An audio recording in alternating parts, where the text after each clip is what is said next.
बहुत समय पहले श्रावस्ती के निकट रोहिणी नदी के किनारे एक गांव था। उस गांव में मौरवी नाम की एक स्त्री रहती थी। मौरवी का जीवन कभी संगीत की तरह मधुर हुआ करता था। उसका पति एक गुणी शिल्पकार था और दोनों का जीवन प्रेम और संतोष से भरा हुआ था। वे अक्सर शाम को रोहिणी नदी के किनारे बैठते, बहते पानी को देखते और भविष्य के सपने बुनते। लेकिन एक दिन महामारी ने उनके पति को उससे छीन लिया।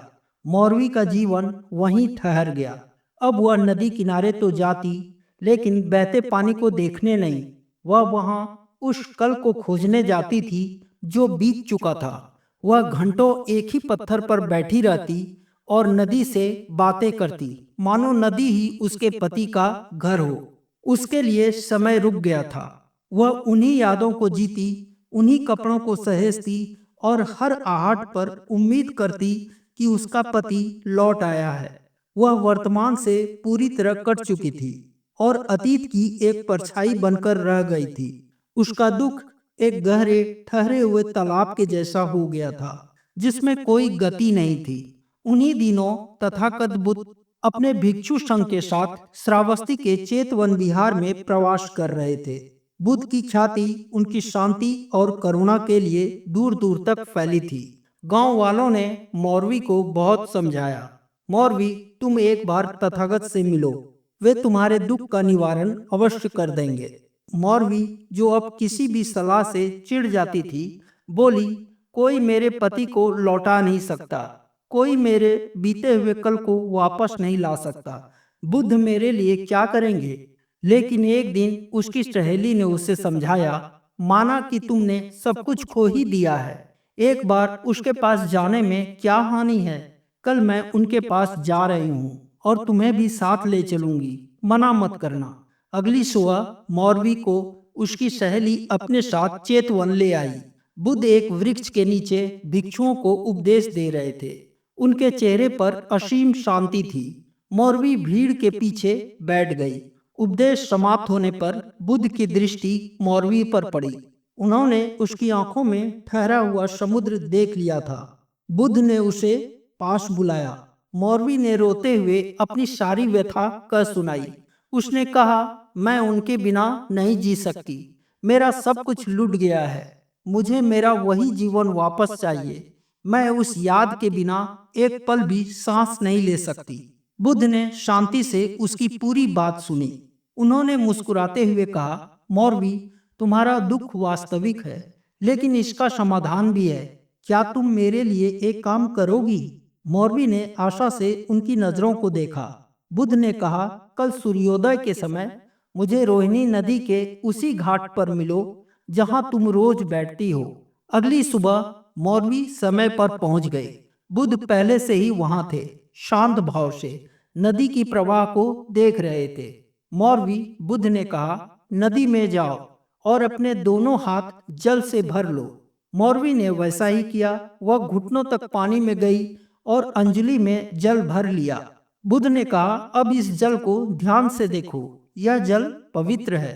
कुछ क्षण बाद बुद्ध ने कहा, अब इस जल को वापस नदी में प्रवाहित कर दो और बाहर आ जाओ। मौरवी ने जल को वापस नदी में डाल दिया और बाहर आकर बुद्ध के पास बैठ गई। कल फिर इसी समय इसी स्थान पर आना। बुद्ध ने बस इतना ही कहा और चले गए। अगली सुबह मौरवी फिर उसी घाट पर पहुंची। बुद्ध पहले से ही मौजूद थे। बुद्ध ने कहा, मौरवी, नदी में जाओ और उसी जल को अपनी अंजलि में भरो जिसे तुमने कल प्रवाहित किया था। मौरवी चौंक गई। वह बुद्ध के चेहरे की ओर देखने लगी। किंतु भगवान, यह कैसे संभव है? जो जल मैंने नदी में प्रवाहित कर दिया था, वह तो बहकर बहुत दूर, शायद समुद्र तक पहुंच गया होगा। मैं उसी जल को वापस कैसे ला सकती हूँ? बुद्ध मुस्कुराए। तुम ठीक कहती हो मौरवी, वह जल जा चुका है, वह अब यहाँ नहीं है। फिर बुद्ध ने कहा, आज तुम फिर से नदी में उतरो। मौरवी धीरे धीरे पानी में उतरी। बुद्ध ने पूछा, मौरवी, क्या यह वही नदी है जिसमें तुमने कल कदम रखा था? मौरवी ने कहा, हाँ भगवान, यह वही रोहिणी नदी है, यह वही घाट है। बुद्ध ने अपनी दृष्टि गहरी करते हुए पूछा, पुनः सोचो मौरवी, जो जल कल तुम्हारे पैरों को छू रहा था, क्या वह आज भी वही है?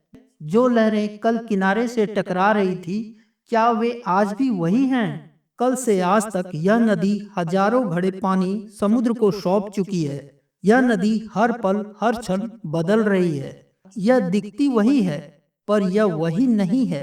तुम एक ही नदी में दोबारा कदम नहीं रख सकती। मौरवी मौन खड़ी पानी के ठंडे स्पर्श को महसूस कर रही थी। बुद्ध ने अपनी बात जारी रखी, और मौरवी, क्या तुम वही मौरवी हो जो कल यहाँ आई थी? यह प्रश्न तीर की तरह मौरवी के हृदय में लगा। बुद्ध ने कहा, कल से आज तक तुम्हारे शरीर ने लाखों पुरानी कोशिकाओं को त्याग दिया है और नई कोशिकाएं जन्मी है। तुमने नए विचार सोचे हैं, नई सांसें ली हैं। तुम भी हर क्षण बदल रही हो मौरवी। तुम भी एक नदी की भांति हो। मौरवी, तुम्हारा दुख यह नहीं है कि तुम्हारा पति चला गया है। तुम्हारा दुख यह है कि तुम उस जल को पकड़ना चाहती हो जो बह चुका है। तुम उस नदी में वापस कदम रखना चाहती हो जो अब अस्तित्व में नहीं है। तुम एक ठहरी हुई मौरवी बनकर जी रही हो, जबकि जीवन एक बहती हुई नदी है। तुम अतीत के किनारे पर बैठी हो, जबकि जीवन वर्तमान में बह रहा है। जीवन का स्वभाव नश्वर है, सब कुछ बदल रहा है। फूल खिलते हैं और मुरझा जाते हैं। सूर्य उदय होता है और अस्त हो जाता है। हम जन्म लेते हैं और मृत्यु को प्राप्त होते हैं। यह जीवन का नियम है। जो बह चुके पानी को रोकने की कोशिश करता है, वह दुख को पाता है। मौरवी की आंखों से आंसू बहने लगे, लेकिन इस बार ये आंसू दुख के नहीं, बल्कि समझ के थे। उसे पहली बार अपने दुख का कारण समझ में आया। वह यादों से नहीं, बल्कि यादों से चिपके रहने के कारण दुखी थी। बुद्ध ने कहा, नदी से सीखो मौरवी। यह पीछे मुड़कर नहीं देखती, यह आगे बढ़ती रहती है। हर पल नया संगीत रचती है। तुम भी अपने अतीत को सम्मान दो, लेकिन उससे बंधो मत। वर्तमान के इस क्षण में जीना सीखो। देखो, आज का सूरज कितना सुंदर है, यह पानी कितना निर्मल है, यह हवा कितनी ताजी है। मौरवी ने नदी के बहते हुए जल को देखा। आज पहली बार उसे जल में अपने पति की याद नहीं, बल्कि जीवन का सत्य दिखाई दिया। उसने अपनी अंजलि में फिर से जल भरा और देखा, और धीरे से वापस नदी में प्रवाहित कर दिया। इस बार स्वीकृति के साथ वह नदी से बाहर आई। अब वह अतीत की मौरवी नहीं थी, वह वर्तमान की मौरवी थी, जिसने बदलाव को स्वीकार कर लिया था। उसने बुद्ध को प्रणाम किया और एक नई शांति के साथ अपने गांव की ओर लौट आई।